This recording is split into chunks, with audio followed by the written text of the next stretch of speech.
दोस्तों, अब जश्न मनाने का समय आ गया है। चंद्रयान 3 अपने आखिरी चरण में पहुंच गया है। चंद्रयान 3 के सबसे अहम तीनों इंजनों को इसरो ने किया चालू। सबसे ताज़ा अभी अभी आई अपडेट की बात करें तो चंद्रयान 3 का आज होने वाला है लैंडर मॉड्यूल और प्रोपल्शन मॉड्यूल एक दूसरे से अलग। चंद्रयान 3 के सारे सेंसर को कर दिया है इसरो ने ऑन। ये सब कुछ जानेंगे दोस्तों इस वीडियो के आखिरी तक। लेकिन दोस्तों, इस वीडियो में आगे बढ़ने से पहले चंद्रयान 3 को आपकी दुआओं की जरूरत है।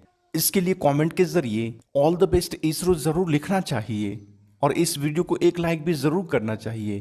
दोस्तों, चंद्रयान 3 को लेकर इस वक्त की सबसे बड़ी ब्रेकिंग न्यूज निकल के सामने आई है।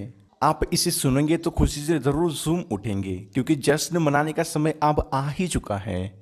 चंद्रयान 3 को लेकर जो इसरो ने न्यूज दी है उसे सुनकर सभी भारतीयों का गर्व से सीना चौड़ा होगा।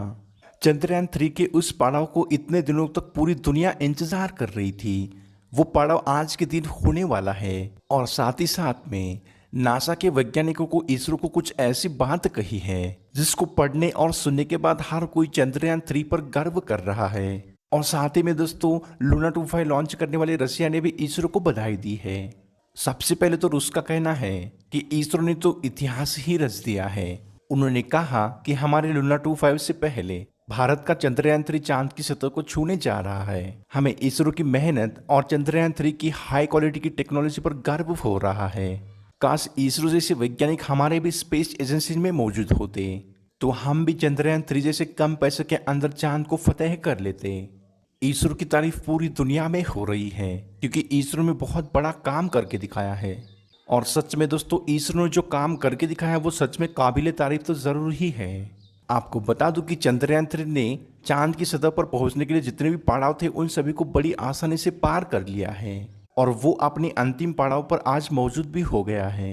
अब चंद्रयान 3 चांद की सतह से 144 किलोमीटर की दूरी पर ही चक्कर लगा रहा है। यानी कि बस ये आप चांद की सतह पर लैंडिंग करने की इसरो ने दी कमांड की ही वेट कर रहा है। यानी कि इसरो के वैज्ञानिकों ने बहुत बड़ा काम किया है। इसको सुनने के बाद पूरी दुनिया में खलबली मच गई है।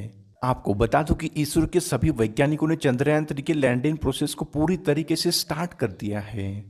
इस बात को लेकर पूरी दुनिया से ज्यादा हमारे इसरो के वैज्ञानिकों में बड़ी खुशी नजर आ रही है।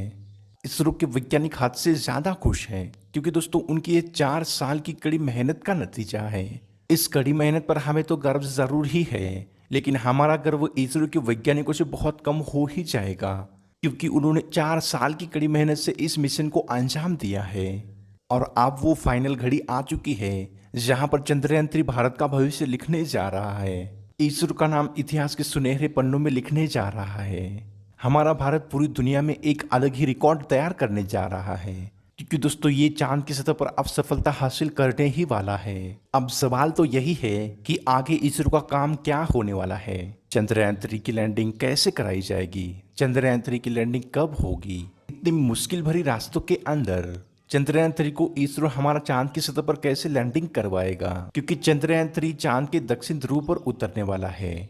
हमारे इसरो ने इस जगह को इस वजह से चूज किया है क्योंकि वहां पर दुनिया का कोई भी देश अभी तक बिल्कुल भी जाने की सोचा तक नहीं है। इसरो क्या क्या टेक्निक आजमाने वाला है, क्या क्या उनकी प्लानिंग है, सब कुछ आज थोड़ी ही देर में आपको मैं बताने वाला हूँ। दोस्तों, आप सभी को बता दूं, चंद्रयान 3 जैसे ही चांद की सतह से सिर्फ और सिर्फ 144 किलोमीटर की ऊंचाई पर पहुंच गया है, तब से हमारे इसरो के वैज्ञानिक बड़े चौकन्ने हुए हैं। इसरो के चीफ के सिवन जी ने जिन जिन लोगों को चंद्रयान 3 की देखरेख करने का जिम्मा दिया था और चंद्रयान 3 के जितने भी इंजन हैं उनको चालू करने का जिम्मा दिया था, सारे सेंसर को संभालने का जिम्मा दिया था, उन सभी को आनन फानन के जरिए ऑर्डर दिए गए हैं कि वक्त अब हमारा आ चुका है, आप सभी चौकन्ने हो जाइए, पूरी शिद्दत से इस काम को अंजाम दीजिए क्योंकि चंद्रयान 3 उस जगह पर पहुंच चुका है जहां पर हमें इसकी लैंडिंग प्रोसेस को चालू करना है। दोस्तों, ये सुनते ही इसरो की पूरी टीम या पूरी की पूरी वैज्ञानिक चौकन्ने हो गए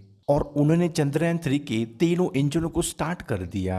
ये तीनों इंजन बहुत ही महत्वपूर्ण हैं, इनको फाइनल स्टेज के लिए ही रखा गया था। इन इंजनों का ये काम था जब फाइनल लैंडिंग की प्रोसेस शुरू हो तो इसको ऑन किया जाए क्योंकि ये तीनों इंजन ही चंद्रयान 3 के बैलेंस को बनाने वाले हैं, उसके स्पीड को भी कंट्रोल करने वाले हैं ताकि हमारा चंद्रयान 3 चांद की सतह पर सक्सेसफुली लैंडिंग कर जाए। आपको बता दें कि चंद्रयान 3 चांद के इतने ज्यादा करीब पहुंच चुका है कि वो कभी भी किसी वक्त भी चांद की सतह पर लैंडिंग कर सकता है। हाँ, लेकिन इसके लिए इसरो की कमांड की वो तब तक राह देखेगा जब तक उनको वो मिलती नहीं है। यानी कि वो चांद की सतह से सिर्फ और सिर्फ 144 किलोमीटर ही दूर है और यहाँ से चांद की सतह का ग्रेविटेशनल फोर्स बहुत ही तगड़ा शुरू होता है। दोस्तों आपको बता दूं, जितना पृथ्वी पर ग्रेविटेशनल फोर्स है उससे 6 गुना कम चांद की सतह का ग्रेविटेशनल फोर्स देखने को मिल जाता है। यानी पृथ्वी का जो ग्रेविटेशनल फोर्स है वो चांद की सतह से काफी ज्यादा गुना है और जो चांद का ग्रेविटेशनल फोर्स है वो थोड़ा सा कम स्ट्रांग है। इसलिए कोई बाहर की ऑब्जेक्ट मूव करते हुए ग्रेविटेशनल फोर्स के अंदर घुस जाती है तो उसकी स्पीड काफी ज्यादा बढ़ जाती है, क्योंकि इस जगह पर फ्रिक्शन बिल्कुल भी काम नहीं कर पाता है। इसलिए उसकी स्पीड को कंट्रोल करना बहुत बड़ा काम होता है। इसलिए पूरी दुनिया की बहुत सारी स्पेस एजेंसियां अपने मिशन को वर्टिकली लैंड कराने की कोशिश बिल्कुल भी नहीं कराती है, क्योंकि यहाँ पर रिस्क बहुत ज्यादा बढ़ जाता है। तो दोस्तों आपके मन में सवाल ये आता होगा कि आखिर इसरो ऐसा क्यों कर रहा है। इसरो को भी बाकी देशों की तरह हॉरिजॉन्टल लैंडिंग करवाना था। तो दोस्तों इसका कारण मैं आप सभी को बताना चाहता हूँ। तो इसका कारण ये है कि चंद्रयान 3 को इसरो हमारा लूना 25 से पहले उतारना चाहता है। इसके पीछे पीछे ही रशिया का लूना 25 आ ही रहा है और इसरो अपने 3 साल की कड़ी मेहनत को 1-2 दिन के प्रोसेस से नहीं गंवाना चाहता है। इस वक्त इसरो ने चंद्रयान 3 को थोड़ा सा भी लेट किया तो रशिया ने लॉन्च किया हुआ लूना 25 चांद की सतह पर चंद्रयान 3 से पहले लैंडिंग कर जाएगा और इसीलिए इसरो के शातिर वैज्ञानिकों ने यह प्लान बनाया है कि वो चंद्रयान 3 को वर्टिकली लैंड करवाएंगे। और साथ ही साथ में चंद्रयान 3 के पास बहुत ही स्ट्रॉन्ग इंजन है, सेंसर्स भी है, रडार भी है।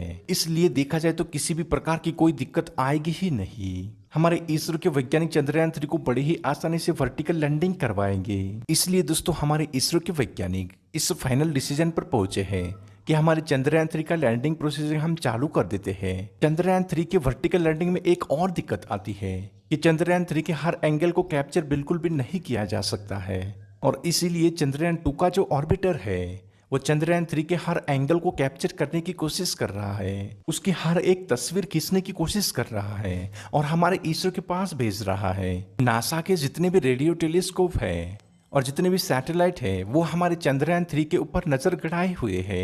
लेकिन जब वर्टिकल तरीके से चंद्रयान 3 की लैंडिंग कराई जाएगी दोस्तों आगे का हिस्सा नासा तो कैप्चर कर जाएगा, लेकिन चांद की सतह पर जो हिस्सा लैंडिंग करने वाला है वो बिल्कुल भी कैप्चर नहीं हो पाएगा, क्योंकि उस पर कैमरे की नजर बिल्कुल भी नहीं पड़ पाएगी। और साथ ही में नासा ये भी कह रहा है कि हमारा चंद्रयान 3 उस पड़ाव पर पहुंच चुका है जहां पर चंद्रयान 3 को इसरो चाहे तो 2 घंटे के अंदर चांद की सतह पर लैंडिंग करवा सकता है। यानी कि इसरो जो प्रोसेस अपना रहा है उस प्रोसेस से चाहे तो 2 घंटे के अंदर इसरो चांद की सतह पर चंद्रयान 3 को लॉन्च करवा सकता है, मतलब कि लैंडिंग करवा सकता है। क्योंकि दोस्तों किसी भी मिशन को वर्टिकल पोजीशन में बहुत जल्द लैंड करवाया जा सकता है, लेकिन वही हॉरिजॉन्टल की बात करें तो इसको बहुत ज्यादा टाइम लगता है, लेकिन इसमें रिस्क जो है वो काफी कम होता है। और वही वर्टिकल लैंडिंग की बात करें तो इसमें रिस्क मुकाबले हॉरिजॉन्टल के बहुत ज्यादा होता है। लेकिन इस समय इसरो के पास और कोई चांस ही नहीं है, क्योंकि रशिया का लूना 25 चंद्रयान 3 के पीछे पीछे ही आ रहा है। इसलिए इसरो प्लान बी के तहत चल रहा है। इसी प्लान बी के तहत अब तक का सारा प्रोसेस हो रहा है